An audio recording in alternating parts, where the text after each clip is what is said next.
সরকারি জমি জবরদখলের চেষ্টা রুগল চণ্ডীতলার জনাই পঞ্চায়েতের প্রধান উপপ্রধান সহ পঞ্চায়েত সদস্যরা।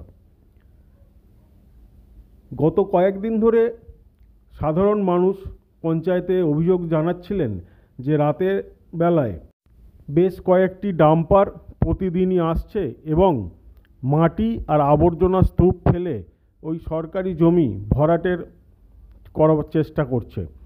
এমনই অভিযোগ খোদ পঞ্চায়েত উপপ্রধানের, এবং তিনি সংবাদ মাধ্যমে কি জানালেন চলুন দেখে নেওয়া যাক।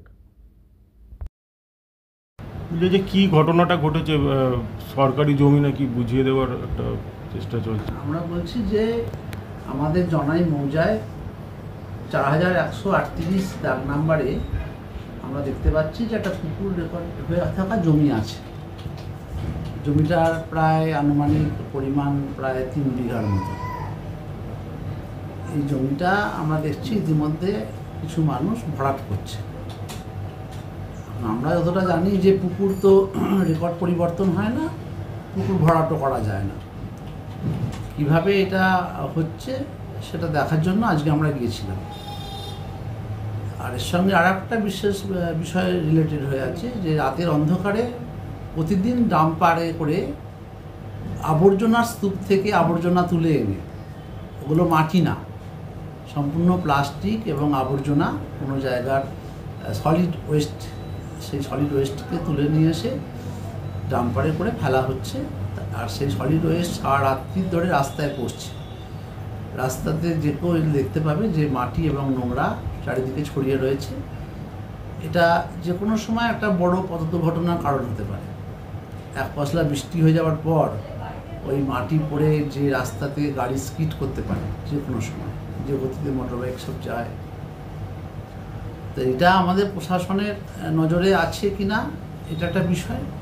আমরা ইতিমধ্যে জায়গায় গেছি, এলাকার মানুষও এটা নিয়ে যথেষ্ট বিরক্ত যে সারা রাত্রি ধরে এভাবে মাটি ফেলার ফলে এলাকার মানুষ সুস্থভাবে ঘুমোতে পারছে না। আমাদের পঞ্চায়েত রোডের মুখটাও ভেঙে চৌচির হয়ে গেছে এই ডাম্পার ঢোকার জন্য। এই সব নিয়েই আমরা বিএলআরওকে চিঠি করেছি, বিডিওকে এবং আমাদের থানার ওসিকেও আমরা মৌখিকভাবে এবং লিখিতভাবেও বিষয়টা জানিয়েছি যে ব্যাপারটা সরেজমিনে তদন্ত করে বিষয়টা কি সেটা সঠিকভাবে দেখুক এবং উপযুক্ত ব্যবস্থা গ্রহণ করুক। এটাই আমাদের বলার বিষয়। কে বা কারা করছে বলে এখানে যারা এই সময় কাজ করে তারাই করছে। নির্দিষ্ট করে নাম আমরা জানি না, কারণ তারা আমাদের সামনে আসেনি, পঞ্চায়েতে কোনো কাগজপত্র দেখাও করেনি। ওখানে একটা জমির পুকুর ইটভাটা ছিল পূর্বে, সেটা আমরা জানতাম গৌর কর্মকারের ইটভাটা বলে। ইটভাটাটা পরে উঠে যায়, কিন্তু ওখানে আমরা দেখছি নদীর পাড়ে জায়গা অনেকটা ইনকোচ করে নিয়ে তারা এই সমস্ত কাজ করছে। নদীর পাড়ে কতটা জায়গা আছে সরকারিভাবে ইরিগেশন ডিপার্টমেন্টের হাতে, এটা আমরা দেখতে চাই। ওখানেও আমাদের ইরিগেশন দপ্তরের অনুমতি সাপেক্ষে আমাদের কিছু পঞ্চায়েতি উন্নয়নমূলক কাজকর্ম করার ভাবনা চিন্তা রয়েছে। সেটাও আমরা বিএলআরওকে চিঠিতে লিখেছি যে আপনারা এটা আমাদের একটু চিহ্নিত করে দিন, তাহলে আমরা ইরিগেশনের সঙ্গে কথা বলতে পারব। এই সব নিয়েই আমরা চিঠি ইতিমধ্যে করেছি। আজকে আমাদের সঙ্গে ছিলেন আমাদের সঞ্চালক, আমাদের শিল্প পরিকাঠামো মাননীয় অপূর্ব কুমার পাল, আমাদের সিনিয়র মেম্বার অজিত কর্মকার এবং পঞ্চায়েত সমিতির বিরোধী দলনেতা অচিন্ত ঘোষ। আমরা সবাই মিলে এবং স্থানীয় লোকজন এই নিয়ে আমরা ওটা ভিজিট করতে গেছিলাম। আমরা দেখে এসে সবটা জানিয়েছি। এবার বাকিটা ঊর্ধ্বতন কর্তৃপক্ষ কী পদক্ষেপ গ্রহণ করে আমরা দেখব। প্রশাসন সূত্রে কি বলছে? প্রশাসন বলছে যে না, যদি এটা বেআইনি হয় তাহলে নিশ্চয়ই আমরা পদক্ষেপ নেব। তারা সেই আশ্বাসটুকু আমাদের দিয়েছে।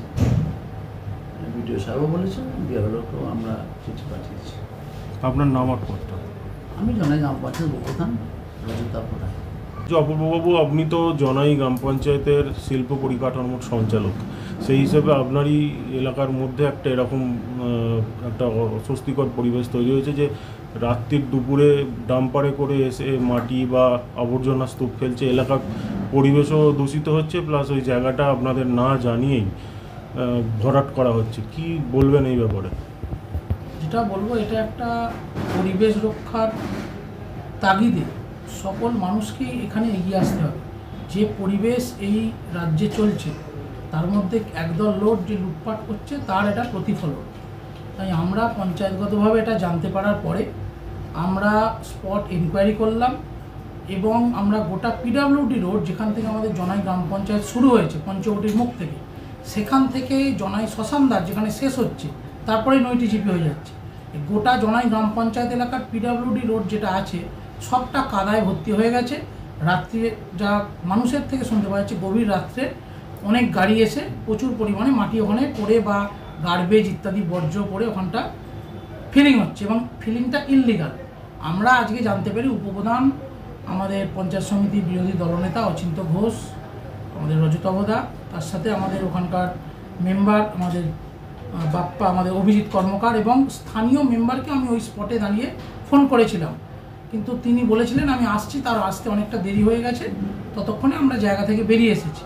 তবু আমরা যেটা ওখানে গিয়ে দেখলাম, একদিকে যেমন একটা অবৈধভাবে ভরাট হচ্ছে, দ্বিতীয়ত তাদের কাজের যা টেন্ডেন্সি, নদীর পাড়ে তো একটা চর থাকে যেটাকে আমরা চলতি কথায় বলি, যা আমি শুনেছিলাম অতীতে একটা রাস্তা হওয়ার পরিকল্পনা ছিল নদীর গা দিয়ে, সেই একটা বড় এলাকা যারা এই কাজ করছে তাদের টেন্ডেন্সি হচ্ছে ওইটাকে অ্যাকোয়ার করে নেবে।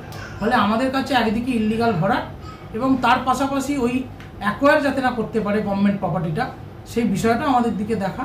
এবং আমি ধন্যবাদ জানাবো আমাদের সকল জনগণ, আমাদের জনায় সতর্ক মানুষ যারা এটা আমাদের নলেজ এনে দিয়েছে।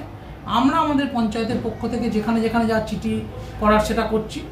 ভবিষ্যতে এই বিষয়ে আশা করি আমাদের বিডিও বা ওসি যারা যারা দায়িত্বে আছেন, বিএলএন এলআরও, তারা পদক্ষেপ গ্রহণ করবেন।